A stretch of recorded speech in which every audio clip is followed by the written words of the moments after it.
Guys, how are we doing? And welcome back to another UFC breakdown from the Fighters Forecast. This is UFC 317, Ilia Topuria versus Charles Oliveira. What an absolute monstrous card this is for International Fight Week, guys. Two title fights, a bunch of fun ranked contenders. We're going to dive right into it right now. Opening up the card, we have Janata Denise against Alvin Hines. Guys, Jonathan Denise is a world-class kickboxer at this heavyweight division. One of the best strikers in this division, I would say. Jonathan Denise's striking is extremely clean. He has great kicks, but his boxing, his power, his right straight is the money shot. His hooks are phenomenal and tight. Jonathan Denise in the striking is fantastic, guys. And he has decent takedown defense as well. The only problem is when he gets put to his back, when someone is on him in half guard, full guard, anything like that. Jonathan Denise is pretty much like sinking in quicksand, guys. He can do nothing when he is flat on his back. But if he's not flat on his back and he's clinched, he's fine. He's fine like that. Jonathan Denise is a world class striker. Um, and I think he strikes this guy and he beats him. Alvin Hines is a come forward wrestler, very sloppy, very wide. I think Jonathan Denise will snipe this guy pretty early. I think he puts him out cold. Alvin Hines has fought nobody good. He is a regional fighter. He is not ready for the UFC. I know that record says 7-0, but he's fought guys who are 0-1, 1-3, 0-1, 0-1. Alvin Hines has fought nobody good. This is a massive step up in competition in Jonathan Denise. A guy that I personally like in this division, a guy that I think is actually very good in this division.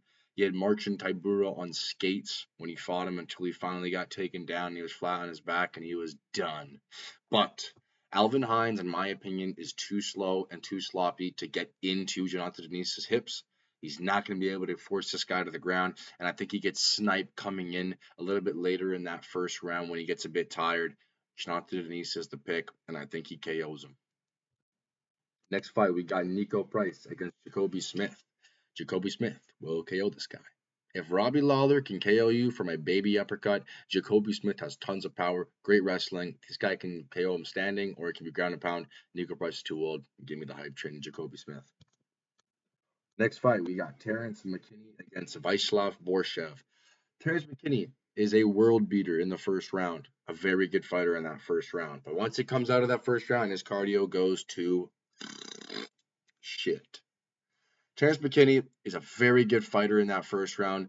Vyacheslav Borshev, I have not been able to trust, and I can't trust him anymore, guys. He got dropped by Chase Hooper. Chase Hooper was supposed to have no striking back in the day. This guy is supposed to be a world-renowned kickboxer. He's a Team Alpha Male striking coach. How do you get dropped and outstruck by Chase Hooper? And then Chase Hooper transitioned to a submission after that, but he dropped him. It's Chase Hooper.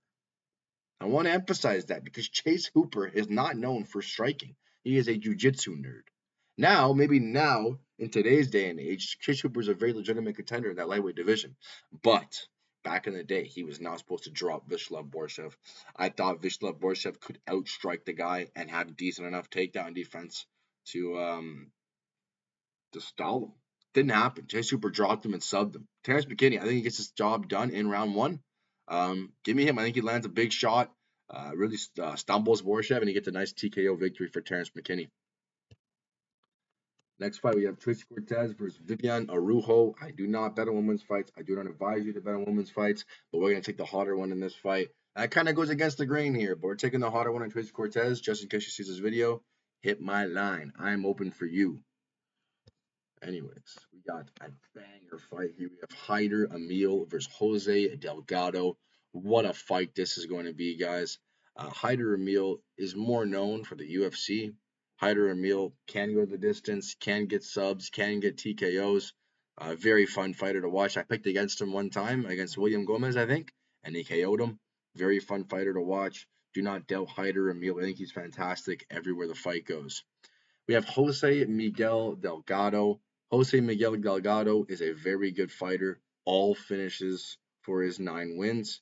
Jose Delgado, in my opinion, is going to be the better striker and he's going to have the way better wrestling advantage. That wasn't really English, guys. Do not say anything about that. But he is the better wrestler. I think he's the better striker. I think Jose Delgado can beat Hyder Emil in the first two rounds. He's never been a decision. I think he finish him. I got Jose Delgado by finish. I like that. I like this line as well. Jose Delgado, Hyder Emil is a serious contender that you cannot take lightly, guys. I've already got Burnham betting against him in the for his William Gomis fight. I don't know if I will do it here, but I do like these odds for Jose Delgado. Next fight, we have Jack Hermanson versus Gregory Rodriguez. Jack Hermanson coming off a 1 year layoff about fighting Joe Pyfer. Guys, we've seen how overrated Joe Pyfer is. He has one gas tank of cardio. He has one shot. It is a straight right hand. That is it. He was tagging up Jack Hermanson in the first couple rounds of that fight, and he gassed. Just like how we gassed against Kevin Gastelum. There's a debate that maybe it should have been a tie as Joe dropped him a couple of times in that first round, but then I thought he lost the last two. Jack Hermanson came back in that fight, looked pretty good, decent wrestler this guy is, but this is going to be a big difference on the feet for Gregory Rodriguez. I think he KOs him pretty early. He is the better fighter everywhere this fight goes, and I think Gregory Rodriguez can finish this guy in the second round. Jack Hermanson's past his prime. Um, and it's just, I don't think this fight's going to be close. I think G-Rod's going to run through this guy. Next fight, we got Peyton Talbot, Frank Ocean looking motherfucker, against Felipe Lima. This is the guy coming onto the scene of the UFC, taking everyone by storm. They are the same age. Felipe Lima's the better grappler, but Peyton Talbot's striking is way cleaner, way faster, way more powerful. I think the height difference is wrong in this matchup, as you guys saw in the weigh-ins. It looked to be maybe an inch. This says 4 inches here. I don't agree with that.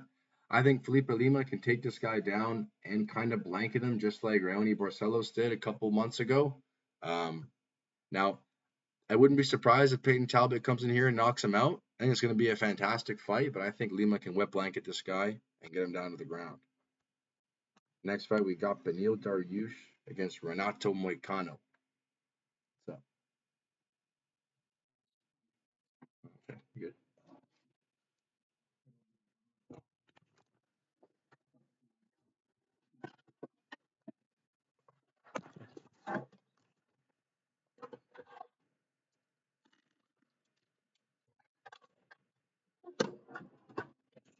Mm-hmm. Next fight, we got Beneil Dariush against Renato Moicano. This is a pick'em fight, guys. And besides Benil Dariush looking like a 50-year-old Indian, they are the same age. Benil Dariush has the better grappling, in my opinion. I think the striking is very equal. I think Benil Dariush can outscramble Renato Moicano on the ground. Even coming off these tough two last losses from Charles Oliveira and Arman Sarukian, I think Benil Dariush is the better fighter here, and I got him to win. Next fight, we got Brandon Raw Dog Royval against the surging prospect in Joshua Van. Brandon Raw Dog Royval is my dude. I make tons of money off this guy. They continuously disrespect this guy in every fight he goes into. Mateus Nicolau, dog. How on earth could Brandon Royval be a dog against Mateus Nicolau? Yet again, Tetsuro Taira, dog. Smash that, man. You put $50 on Brandon Raw Dog Royval, man. Are you serious? And this is the craziest one. Joshua Van. He got KO'd by Charles Johnson, guys. He's beaten nobody good. Bruno Silva, way past his prime. He's not any good. Ray Tetsura has no striking whatsoever. Josh Van has decent takedown defense. Guess what? You're not going to take him down, Ray. This, in my opinion, is disrespectful to Brandon Royval. Brandon Royval has been the top of this division for the past 5 years. Raw Dog is my pick. I always make money off this guy. I think he wins again here as the underdog. Next fight, we have Alessandre Pantoja against Kai Kara France from the Maori. But the cannibal doesn't care who you are. He only cares what you taste like. Alessandre Pantoja is one of the best fighters I've ever seen in the flyweight division, in the smaller divisions. Alessandre Pantoja has some of the best grappling game, some of the best ground game I've watched in mixed martial arts. Alexandre Pantoja is also a good striker, but here, even though Kai Kara France has great takedown defense, Alexandre Pantoja is going to clinch him against the fence. He's going to put the pressure on him, going to put the pace on him. Alexandre Pantoja will finish his fight late in the fight, maybe third or fourth or fifth round. I like that a lot. Maybe Pantoja by sub later when Kai gets tired. He takes him down easier, gets on his back, can rear naked him, can maybe transition to an arm triangle if he likes. I think Alessandro Pantoja at minus 250 is fantastic odds in this matchup, and I will take him to win. Last fight, we have Ilia El Matador Taporia against Charles do Bronx Oliveira. Guys, this is going to be a banger fight.